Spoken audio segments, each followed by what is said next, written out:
오늘 12절 말씀은 이렇게 시작합니다. 이러므로 형제들아 우리가 빚진 자로 돼. 여러분은 빚진 적이 있습니까? 빚지고 살아가는 것이 얼마나 불편한지요? 경험해 보셨습니까?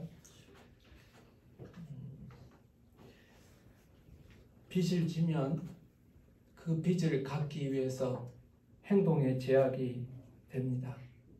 먹고 싶은 것이 있어도 쓰고 싶은 것이 있어도 빚을 갚아야 되기 때문에 하지 못하게 되죠.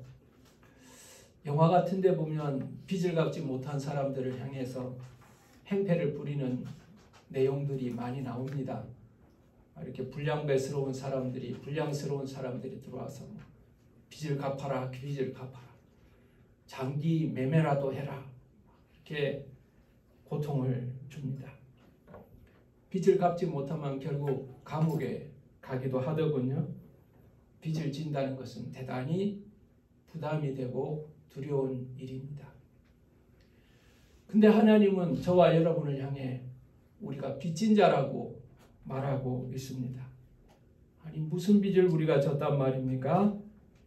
우리는 하나님의 사랑의 빚을 진 사람입니다. 하나님의 십자가의 보혈의 공로를 빚진 자들입니다.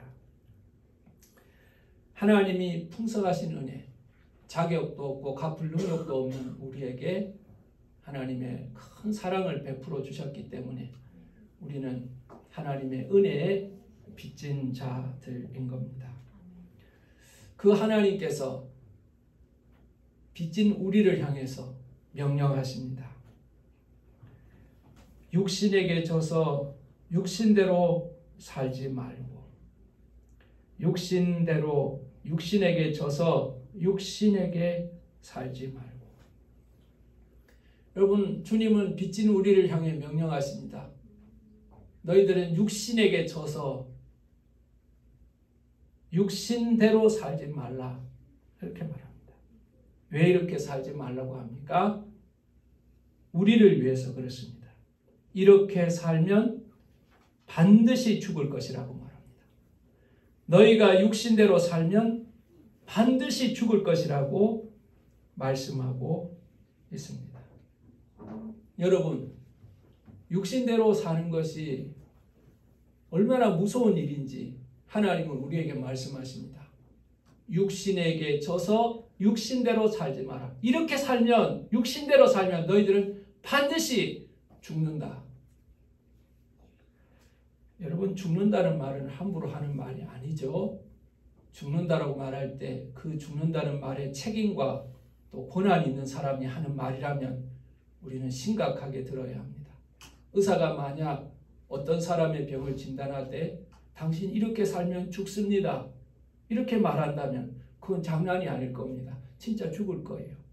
의사가 죽는다 그러면 우리는 심각하게 받아들이잖아요. 그런데 오늘 우리는 의사가 아니라, 전문가가 아니라 생명의 주관자이신 하나님께서 저와 여러분에게 경고하고 계십니다. 육신에게 져서 육신대로 살지 마라. 그러면 너희는 죽는다. 반드시 죽는다. 이렇게 말씀하고 계신 것입니다. 왜 육신을 따라 살면 죽습니까?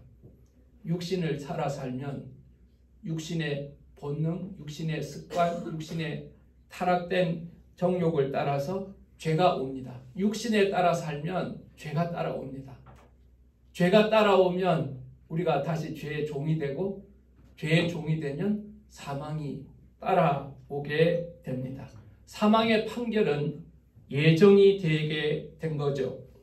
우리는 이것을 부인할 수 없습니다. 그러나 사탄은 이렇게 우리에게 말합니다. 너희 욕망에 충실하라. 너는 하고 싶은 대로 하라. 지금 인생이 중요하다. 너의 인생의 주인은 다름 아닌 바로 너 자신이라. 너 자신을 경배하고 너 자신을 만족시키며 살아라. 여러분, 오늘 우리는 이런 목소리를 듣고 있지 않습니까? 그런데 하나님은 반대로 말씀하십니다. 몸의 행실을 죽이라. 몸의 행실을 죽이라. 타락된 본성 따라가지 말라는 겁니다. 사욕을 쫓지 말라는 것입니다. 죄된 습관 따르지 말라는 것입니다. 근데 이걸 고치라, 이걸 하지 말라 정도가 아닙니다. 하나님은 단언적으로 말씀하십니다. 죽이라. 몸의 행실을 죽이라. 그래야 네가 죽지 않는다. 만약 사욕을 쫓으면, 이 몸을, 죄악된 몸을 쫓으면, 육신을 쫓으면 너는 죽는다. 죽지 않으려면 죽여라. 하나님 이렇게 말씀하고 계신 것입니다. 근데 여러분,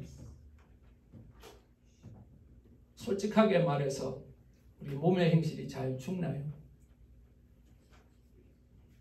내 죄된 습관이 쉽게 포기가 되나요? 잘 죽지 않습니다. 습관 중에서도요, 좋은 습관은 중단하기가 그나마 쉬워요. 근데 나쁜 습관은 중단하기가 대단히 어렵습니다. 여러분 경험하시잖아요. 좋은 습관은 만들기가 어렵고요, 나쁜 습관은 끊기가 어려워요. 우리는 오라 나는 공고한 사람이라는 바울의 탄식을 들었습니다. 이 사망의 몸에서 누가 나를 건져내랴.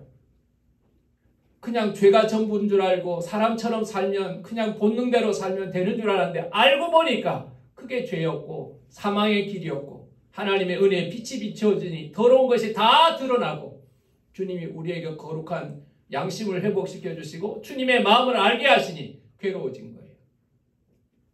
예수를 믿기 전에는 편하게 삽니다. 뭐든지 하고 싶은 대로 하며 살아요.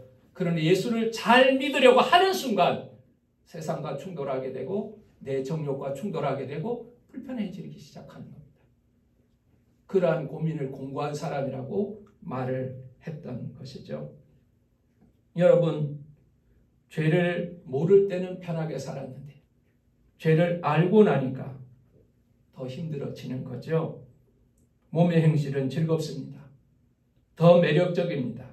더 이익이 큽니다. 그리고 죄된 세상에서는 적당히 죄를 지면서 사는 것이 훨씬 편합니다. 이 시대에도 몸의 행실에 충성하는 것이 좋아 보입니다. 그런데 하나님은 말씀하십니다. 몸의 행실을 죽이라. 몸의 행실을 죽이지 않으면, 이 몸의 행실을 따라 살면 네가 죽는다. 반드시 죽는다. 몸의 행실을 죽이라. 먼저 인정해야 되는 것이 있습니다. 나는 안 된다는 사실입니다. 하와도 못했어요. 아담도 못했습니다. 몸의 행실을 못 죽였어요. 다윗도 안 됩니다. 다윗도 넘어졌습니다. 모세도 하나님의 충성스러운 일꾼이지만 어느 순간에는 몸의 행실에 지고 말았습니다. 몸의 행실은 강력합니다. 내 의지만으로는 이길 수 없습니다. 그래서 가장 힘든 싸움은 다른 사람과 싸우는 싸움이 아니라 내 자신과 싸우는 싸움이지 않습니까? 이길 수 없다고 포기해야 합니까? 하나님이 안 되는 것을 하라고 말씀하실까요? 안 되는 것을 하라고 말하고 못한다고 하나님이 반드시 죽이리라 벌 주실까요? 그렇지 않습니다. 어떻게 우리는 육신의 행실을 죽일 수가 있을까? 어떻게 이 일이 가능할까? 오늘 본문 말씀은 그 이야기를 하고 계신 것입니다. 13절을 읽어보면 이런 내용이 나옵니다. 한번 같이 읽어볼까요? 시작. 너희가 육신대로 살면 반드시 죽을 것이로되 영으로서 몸의 행실을 죽이면 살리니. 여러분, 영으로서 몸의 행실을 죽이면, 영으로 몸의 행실을 죽이면 산다. 그렇게 말하고 있습니다. 영으로 몸의 행실을 죽일 수 있다는 거예요. 이 영이 무엇입니까? 이 영은 나의 영이 아니에요. 하나님의 성령입니다. 하나님의 성령으로 말미암아 내 행실을 죽이면 나는 살게 될 것이라고 말하고 있습니다. 그러면 여러분, 우리는 또 질문하게 됩니다. 그럼 성령은 어떻게 내 행실을 죽이십니까? 내가 가만히 수술대에 누워있으면 성령님께서 내 몸에 있는 이 육신의 소욕, 이 몸의 행실을 다 죽여주십니까? 기도를 하고 있으면 다 죽여주십니까? 아니, 그렇지 않습니다. 성령이 육신의 행실, 몸의 행실을 이기게 하는 방법은 따로 있습니다. 14절을 다 같이 읽어보겠습니다. 시작. 무릇 하나님의 영으로 인도함을 받는 사람은 곧 하나님의 아들이라. 여러분, 하나님의 영으로 인도함을 받아야 한다는 겁니다. 하나님의 영의 인도함을 받으면 우리는 몸의 행실을 죽일 수가 있는 거예요. 어떻게 몸의 행실을 죽이는가? 어떻게 죄의 욕을 이기는가? 성령의 인도함을 받으면 몸의 행실을 이기는 겁니다. 이스라엘 백성들이 430년 동안 애굽에서 종살이 하다가 하나님의 부르심에 응답하여서 10가지 재앙을 거치고 홍해를 넘어 광야로 나오게 됩니다. 근데 광야로 나왔지만 광야가 가나안은 아니었기 때문에 그들은 고민했습니다. 매일매일 하나님의 만나가 내리고 메추라기를 내리고 불기둥 구름기둥이 있음에도 불구하고 그들은 여전히 마음에 갈등이 있었습니다. 그들은 두 가지 선택을 매일매일마다 했습니다. 하나는 과거로 돌아갈까입니다. 어려운 일이 생기면 어때요? 과거로 돌아갈까? 그때가 좋았어. 그때가 좋았어. 괜히 나왔어. 과거로 돌아가려는 마음이 있어요. 근데 여러분, 그들이 다시 한번 마음을 새롭게 하고 하나님의 약속을 바라보며 전진할 때는 하나님께서 약속하신 불기둥과 구름기둥을 바라보고 나아갈 때였습니다.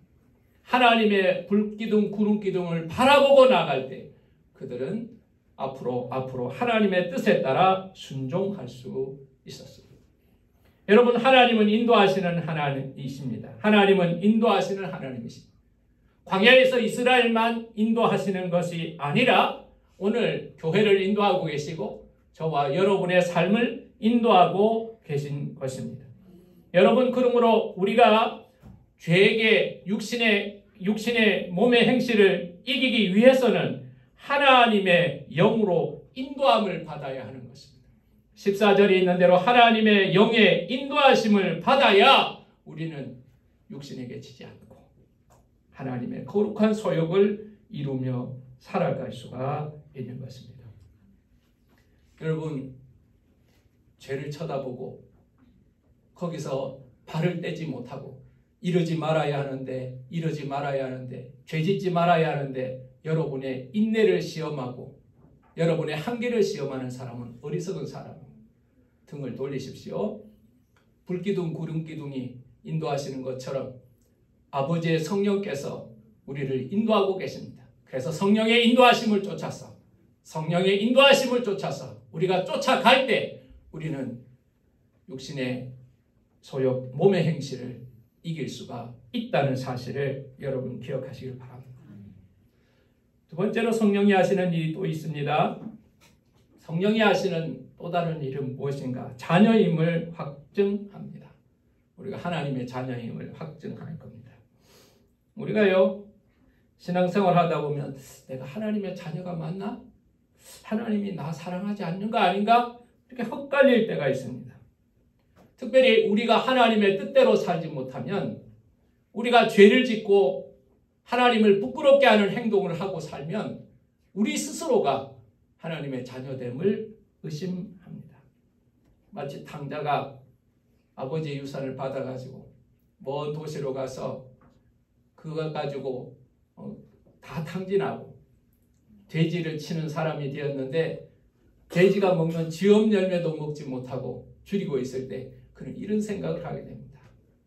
내가 이렇게 배고파서 고생하는데 우리 아버지 집에 얼마나 풍성한 품꾼이 많은가. 우리 아버지 집에 품꾼이 훨씬 좋다.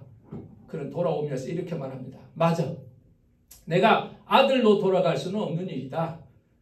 품꾼의 하나로 써주십시오. 아버지, 나는 아들 자격이 없어요. 나를 품꾼의 하나로 살게 해주십시오. 그렇게 이야기를 해야 되겠다. 그리고 나서 그는 돌아오게 되지 않습니까? 저는 그 결정이 최소한의 양심이 있는 결정이라고 생각을 합니다. 그런데 여러분, 사탄은 그런 양심적인 결정을 지지합니다. 야, 맞아. 네가 무슨 아들이야? 야, 너 조지였잖아. 너 거짓말했잖아. 너 하나님이 싫어하는 짓을 하고 있으면서 하나님의 자녀라고 말할 수 있어? 야, 종 정도로 살면 돼. 종 정도로만 살면 돼. 사탄은 이런 결정을 지지할 것입니다. 양심을 자극합니다. 여러분이 과거에 지었던 죄를 생각나게 합니다. 사람들의 평판과 여러분들의 생각, 여러분의 결정을 사탄은 계속해서 부각할 겁니다. 그래, 너는 하나님의 자녀가 아니야. 그렇게 살고도 하나님의 자녀라고 말할 수 있어? 네가 생각해봐도 너는 하나님의 자녀답지 못하지. 그러니 너는 하나님의 자녀라고 말할 수 없어 라고 말할 겁니다. 죄를 짓고 두렵습니다. 하나님과 원수가 된 것 같습니다. 아담과 하와가 선악을 알게 하는 나무의 열매를 먹고 나무 밑에 숨었듯이 요나가 하나님의 말씀을 거역하고 도망갈 때는 배 밑에 숨었든지 우리는 하나님을 피하고 싶은 마음이 듭니다. 그런데 여러분, 기억하셔야 하는 것이 있습니다. 하나님의 은혜는 죄보다 크십니다. 하나님의 은혜는 우리의 양심을, 심판을 뛰어넘으시는 줄 믿으시길 바랍니다. 하나님은 양심에 따라 심판하지 않으십니다. 여러분, 누가 하나님은 양심에 따라 심판한다고 말합니까? 하나님은 우리 양심을 보고 너 양심적이구나, 천국 가라 말씀하지 않으십니다. 사람들의 평판을 놓고 심판하지 않으십니다. 배심원들이 다 유죄여 한다고 하나님이 그래 너는 유죄다 그렇게 하실까요? 그렇지 않습니다. 하나님은 죄의 무게를 달아서 경중을 따지지 않으십니다. 하나님은 딱 하나만을 보십니다. 믿음이 있는가 없는가. 어떤 죄가 있더라도 믿음이 있다면 하나님은 용서하십니다. 기억도 하지 않으시고 의롭다고 말씀하십니다. 바울은 쓰임을 받지 못하는 사람이었습니다. 유대교의 배신자요 기독교를 핍박하는 자였습니다. 바울은 스데반 집사를 죽였다는 살인자의 경험을 가진 심각한 약점이 있었습니다. 그러나 하나님의 은혜는 크십니다. 그 바울을, 모두에게 버림받은 바울을, 사람을 때려 죽였던 바울을 주님은 하나님의 위대한 사도로 사용하시지 않습니까? 하나님의 은혜는 크십니다. 우리는 하나님을 믿는 자를 통하여 양자의 영을 주신다고 믿습니다. 양자의 영이 무엇입니까? 오늘 말하는 양자의 영은 성령입니다. 성령. 하나님은 성령을 우리에게 주셔서 그 성령을 통하여 우리를 아빠, 아버지라고 부르게 하십니다. 아빠, 아버지. 여러분, 로마서는 헬라어로 기록됐는데 아바, 아버지 요 대목만은 아람어로 기록되어 있습니다. 성령이 임하시면 아버지라고, 하나님을 아버지라고 믿어지는 겁니다. 성령이 임하시면 우리가 하나님 아버지라고 부를 수 있게 되는 것입니다. 다시 뒤집어 말할게요. 우리가 하나님을 아버지라고 부를 수 있고 우리가 하나님이 아버지라고 믿어진다면 여러분은 바로 아들이 되었다는 증거인 것입니다. 내가 하나님의 자녀라는 신분을 확증하시는 분은 내가 아닙니다. 내가 하나님의 자녀라고 확증하시는 분은 성령님이십니다. 그리스도인이 된다는 것은 죄의 종이 아니요 정욕의 종이 아니요 이제는 의의 종이 되었다는 것을 넘어서 하나님의 자녀가 되었다는 것을 말하고 있는 것입니다. 그런데 이것을 머리로 이해하는 것이 아니라 믿어지게 하는 것이 성령의 역사인 것입니다. 16절을 다시 한번 같이 읽어보겠습니다. 시작. 성령이 친히 우리의 영과 더불어 우리가 하나님의 자녀인 것을 증언하시나니. 여러분, 우리가 하나님의 자녀라는 것을 증언하게 하는 거예요. 그러므로 여러분, 하나님의 아버지라고 믿어진다면 여러분은 하나님의 자녀가 되었다는 가장 확실한 증거이고, 그렇게 아버지라고 부르며 기도할 수 있다는 사실은 성령이 여러분 가운데 역사하신다는 증거라는 사실을 기억하시길 바랍니다. 여러분의 양심, 사람들의 판단, 율법적 지식으로 인하여 판단하지 마세요. 하나님은 죄보다 크십니다. 하나님의 은혜는 어떠한 죄도 덮으십니다. 용서해 주시는 믿음으로 말미암아 우리가 하나님의 자녀 되게 하시는 것이 성령의 사역입니다. 그런데 여러분, 저는 여러분과 함께 질문하고 싶은 것이 있습니다. 그럼 왜 하나님은 우리를 자녀 삼으실까요? 우리를 그냥 구원만 하셔도 되지 않습니까? 물에 빠진 사람, 죽어가는 사람을 건져놓기만 해도 대단한 은혜잖아요. 멋진 구조자들 그렇게 하잖아요. 막 쓰러진 사람 다 구해주고 유유히 떠납니다. 유유히 떠납니다. 그럼 방송에서 그 사람이 누구냐, 그 사람이 누구냐 막 방송에서 찾기 시작하잖아요. 그 사람 찾아가지고 이렇게 훌륭한 일을 하고 조용히 떠나시다니 훌륭합니다. 여러분, 그 정도만 해도 훌륭하잖아요. 하나님께서 우리를 죄에서 구원하여 주셨습니다. 지옥 가지 않게 하셨어요. 멸망하지 않게 하셨어요. 얼마나 큰일입니까? 근데 하나님이 거기에 그친 분이 아니라는 거예요. 하나님은 우리를 종으로 삼는다고 말하지 않고 일꾼으로 삼는다고 말하지 않고 하나님은 우리를 자녀로 삼으신다고 말씀하시는 거예요. 왜 자녀로 삼으세요? 일꾼과 아들은 비슷해 보여요.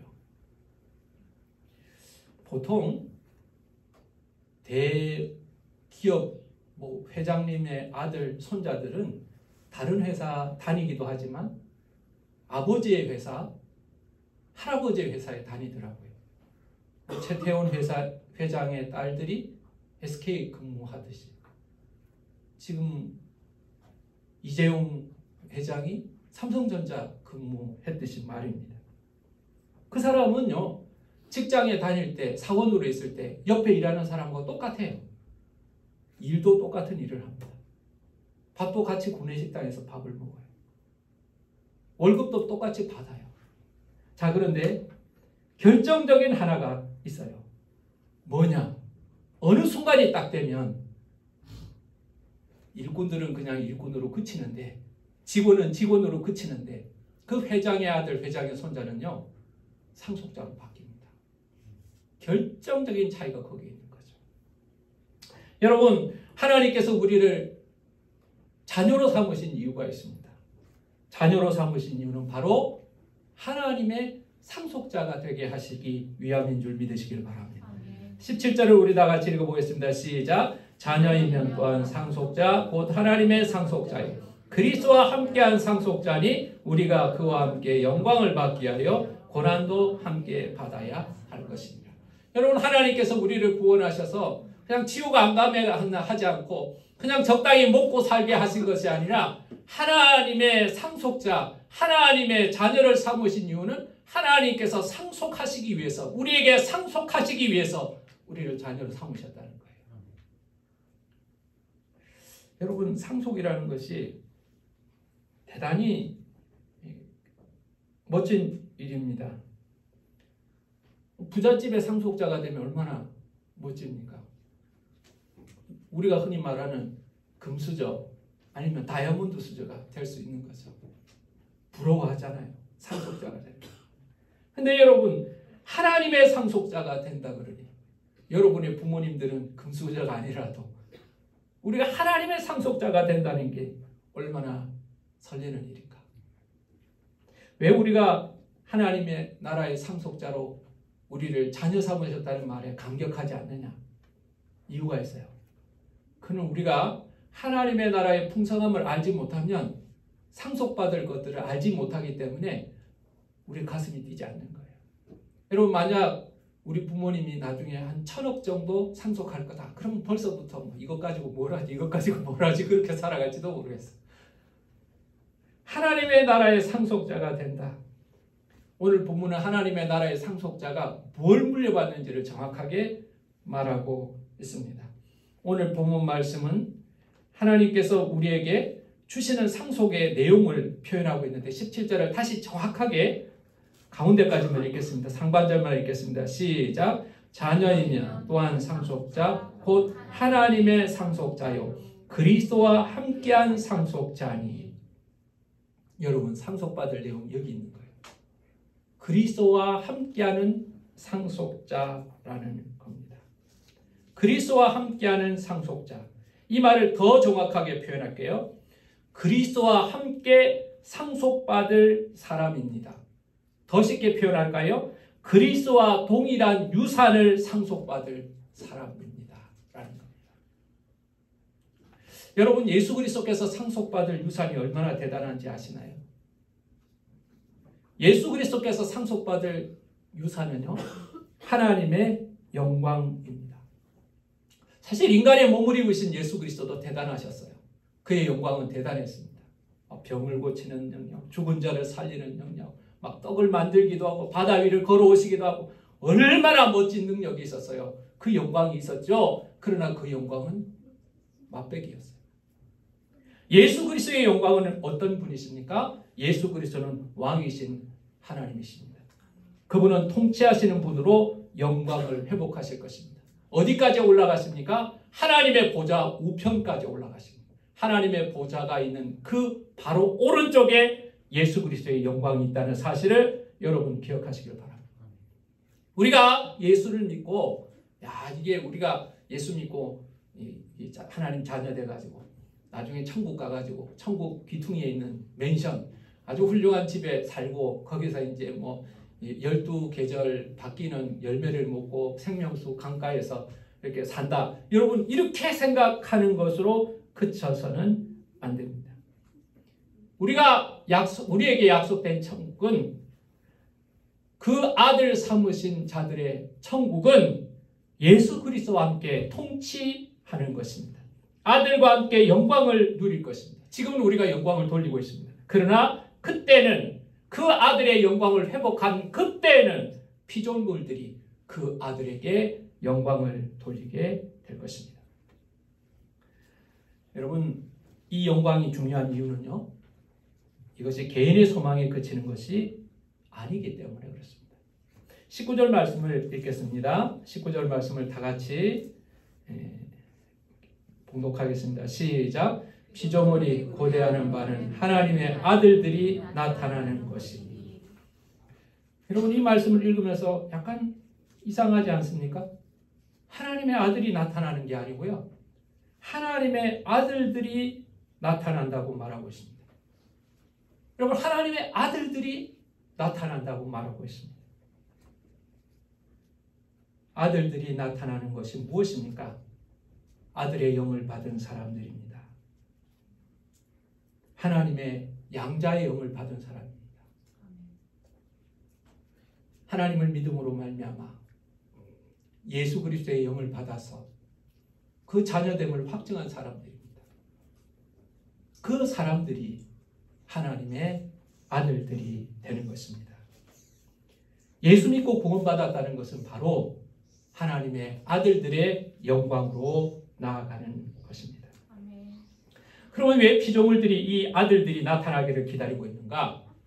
왜 피조물들이 아들들이 나타나기를 기다리고 있는가? 20절을 읽어보면 알 수가 있습니다. 20절을 읽어보겠습니다. 시작. 피조물이 허망한데 굴복하는 것은 자기 뜻이 아니요 오직 굴복하게 하시는 이로 말미암으리라.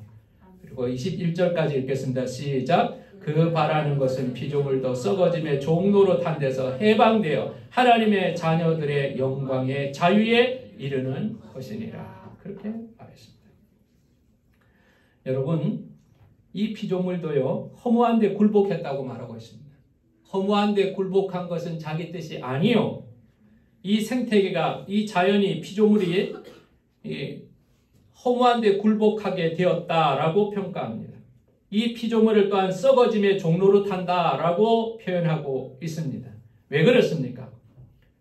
허무한데 굴복했다는 것은 죄로 인한 타락으로 피조물도 굴복하였다는 것입니다. 아담과 하와로 인해서 하나님이 저주하시는 장면을 여러분 기억할 겁니다. 가인이 아벨을 죽임으로 인하여 땅을 저주하는 장면을 보게 됩니다. 죄가 사람에게만 영향을 미치는 것이 아니라 죄가 피조 세계를 타락시켰다는 사실을 우리는 알게 됩니다. 피조물들이 썩어짐의 종로로 타는 것에서 해방을 기다리고 있다는 것입니다. 이것은 짐승들이 회복되는 게 아닙니다.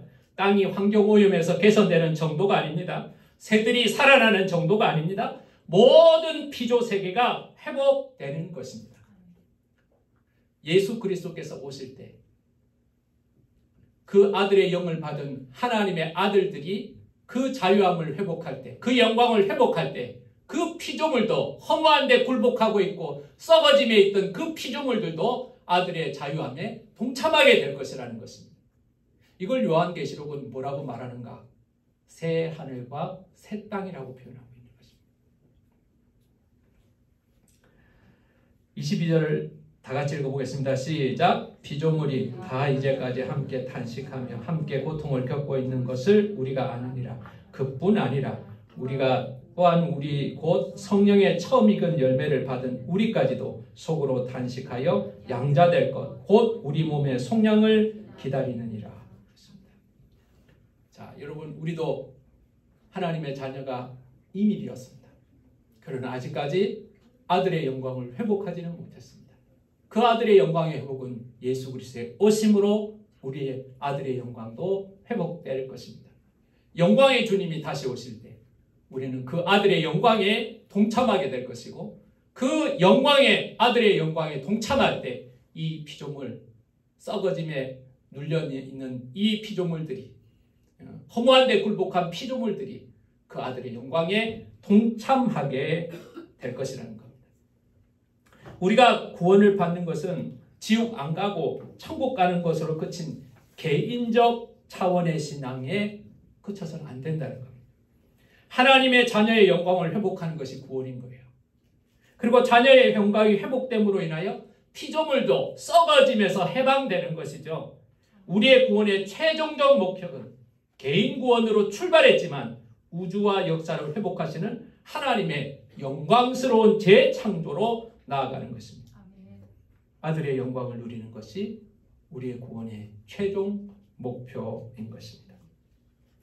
자, 이 영광스러운 구원이 시작되었지만 완성되지 못했습니다. 그렇다면 그 영광스러운 구원이 완성될 때까지, 아들의 영광을 얻을 때까지, 피조물들이 자유를 얻을 때까지 우리는 그럼 뭐 하고 있어야 됩니까? 우리는 뭐 하고 있어야 될까요? 17절은 말하고 있습니다.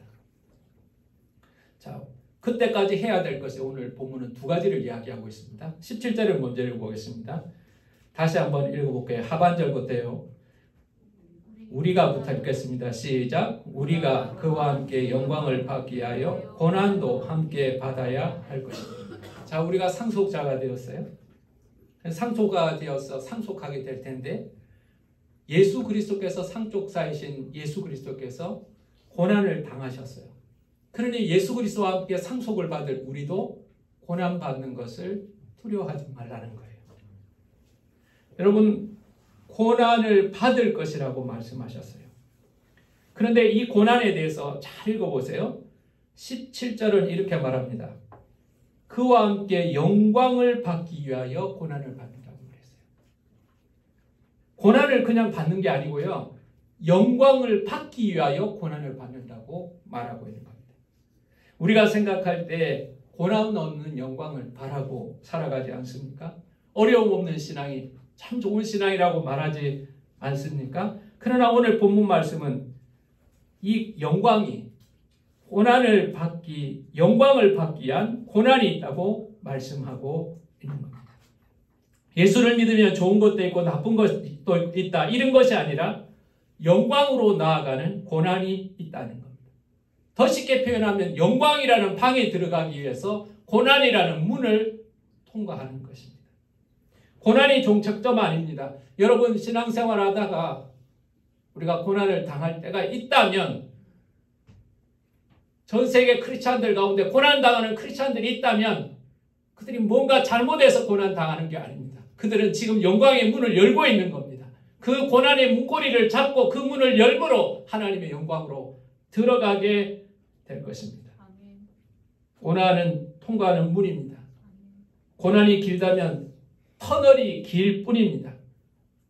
터널과 동굴의 차이는 뭔 줄 아십니까? 동굴은 끝이 없습니다. 돌아 나와야 됩니다. 그러나 터널은 아무리 길어도 끝이 있습니다. 그 터널의 끝에는, 그 문의 마지막에는 영광, 그리스도와 함께 받을 영광이 기다리고 있다는 사실을 여러분 기억하시길 바랍니다. 그리스도인들은 이 고난을 잘 견뎠습니다. 많은 것을 포기하면서 거주의 자유를 포기하고 직업을 포기하고 나중에는 생명을 포기하고 자녀를 포기하고라도 이 고난을 견뎠습니다. 그들에게 특별한 고난을 이기는 유전자가 있어서 그런 게 아니에요. 그들은 영광을 바라보았기 때문에 그렇습니다. 이 고난을 넘어서서 기다리고 있는 영광을 보았기 때문에 그들은 견딜 수가 있었습니다. 24절을 한번 읽어보겠습니다. 우리가 소망으로 구원을 얻었으면 보이는 소망이 소망이 아니니 보는 것을 누가 바라리요? 만일 우리가 보지 못하는 것을 바라면 참음으로 기다릴 거다. 눈에 보이는 게 전부가 아닙니다. 눈에 보이는 것을 바란다면 이미 이루어졌는데 바랄 게 뭐 있습니까? 우리가 바라는 것은 보이지 않는 것입니다. 이루어지지 않는 것입니다. 그러나 분명히 약속된 것입니다. 그것을 바라보고 보이는 것에서 참는 것이죠. 우리는 다시 이전 본문으로 돌아가서 환난은 인내를 만듭니다. 인내는 연단을 이룹니다. 연단은 소망을 만들어내요. 환난은 그리스도인의 연단입니다. 그리고 참 소망을 바라보게 하는 겁니다. 거기에서 필요한 것이 인내인 겁니다. 여러분 인내하는 신앙생활 하시길 바랍니다. 코로나 정도에 무너지는 신앙이 되지 말고 어떠한 환난이 와더라도 나는 소망을 바라봄으로 인하여 인내하겠다고 결단하는 저와 여러분 되시기를 간절히 축원합니다. 여러분 그 아들의 영광을 회복하기까지 첫 번째 말한 것은 고난을 견디는 신앙이 필요하다는 거예요. 두 번째 그 아들의 영광을 바라볼 때까지 우리가 하고 살아야 되는 것이 있습니다. 뭘 하는가? 기도해야 합니다. 기도하고 살아야 합니다. 저와 여러분이 하나님의 자녀라고 말할 수 있는 분명한 증거는 기도하는 겁니다. 여러분이 기도하지 않는다면 여러분은 스스로 하나님을 아버지로 인정하지 않는 거예요. 또한 내가 하나님의 자녀라는 것을 믿지 않는 거예요. 내 문제를 해결할 아버지가 있다면 여러분이 해결해달라고 말하지 않겠어요? 내 가난함을 채울 수 있는 아버지가 계시다면 여러분의 가난을 이야기하지 않겠어요? 내 질병을 고쳐줄 분이 내 아버지시라면 여러분은 내 질병을 이야기하지 않겠어요?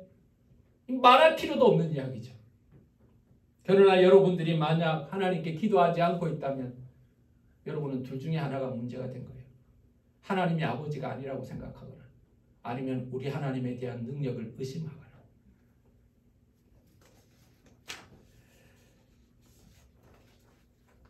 사랑 여러분, 우리는 상속자가 되었지만 상속받을 것이 확실하게 결정이 되었지만 아직 그 유산을 다 받지는 않았습니다.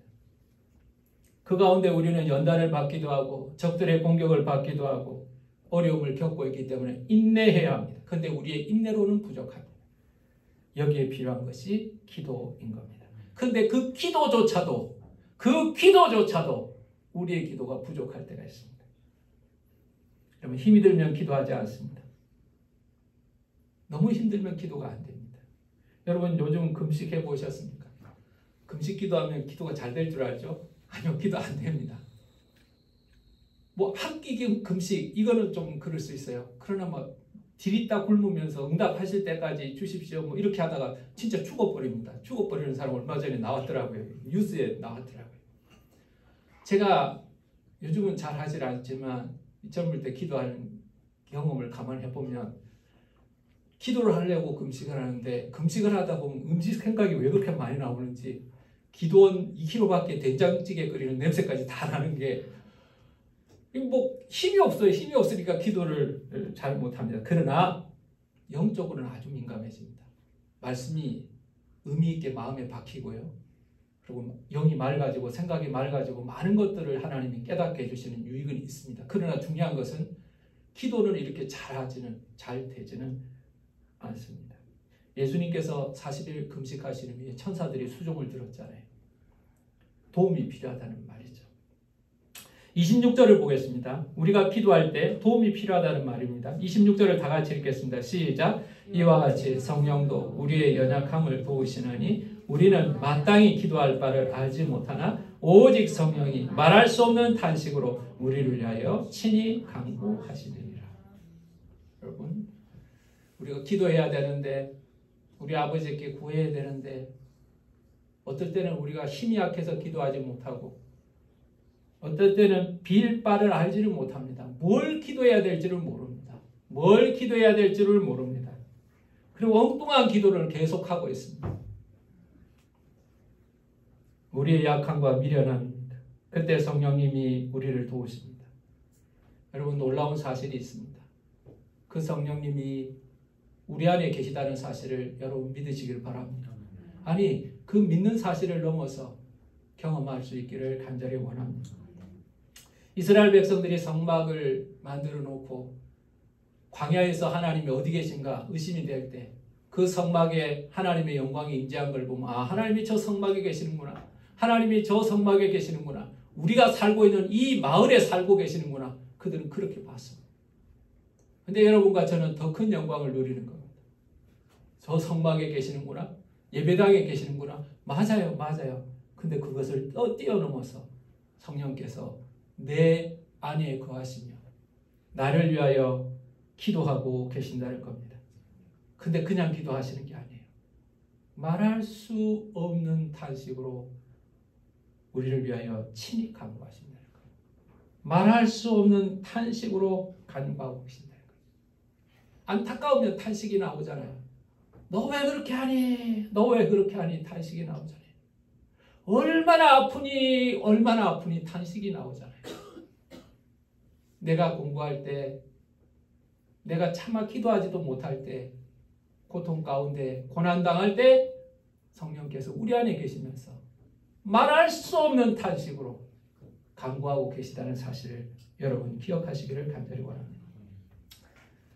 이와 같은 성령의 도우심으로 인하여 저는 오늘 길게 이렇게 분량을 조절하지 않고요. 성령이 일하시는 일을 벌써 3가지를 이야기를 했습니다. 성령은 우리를 인도하시는 분이시죠.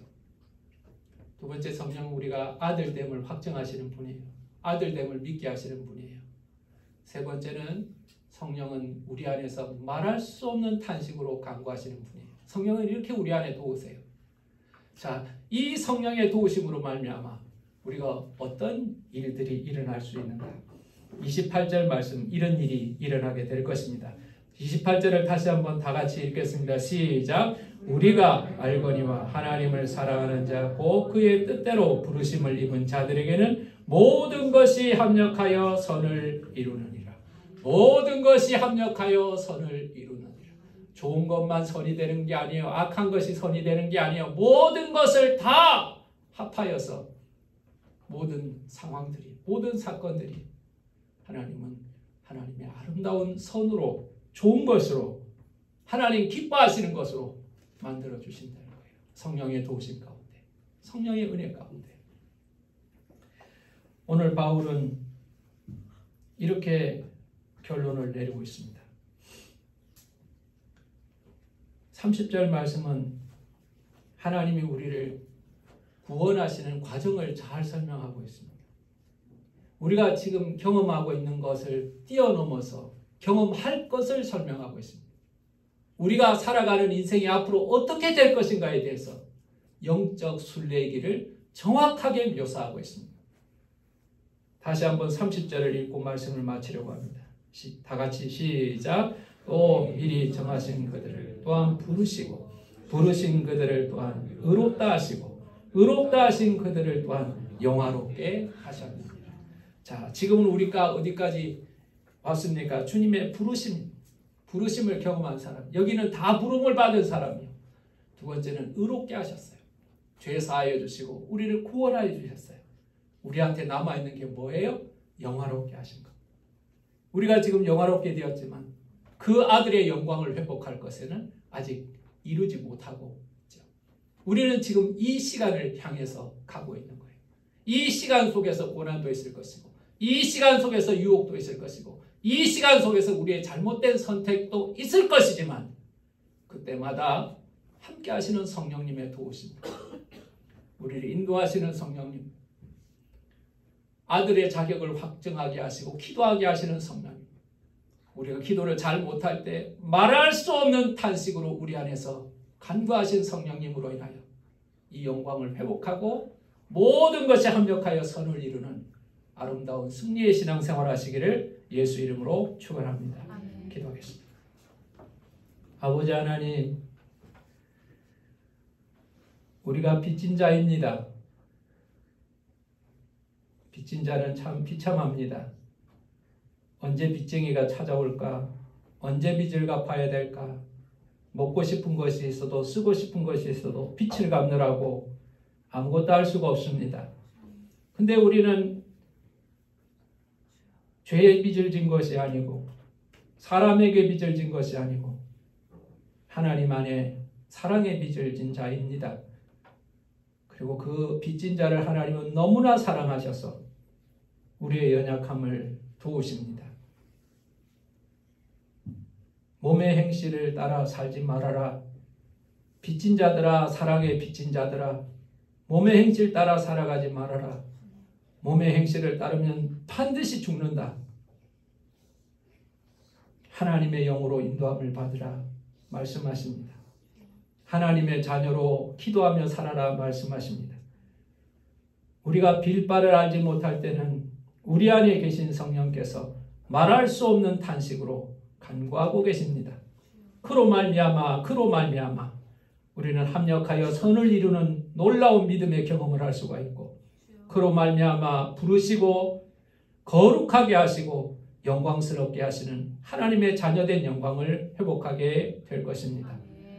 주님, 그때까지 우리가 고난받기를 두려워하지 않게 하여 주시옵시고, 영적으로 게을러져서 뒤를 돌아보지 않도록 하여 주시옵시고, 오직 성령의 간구하심을 더불어서 기도하며 그 아들의 회복, 그 아들의 영광을 회복할 때까지 믿음으로 살게 하여 주시옵소서.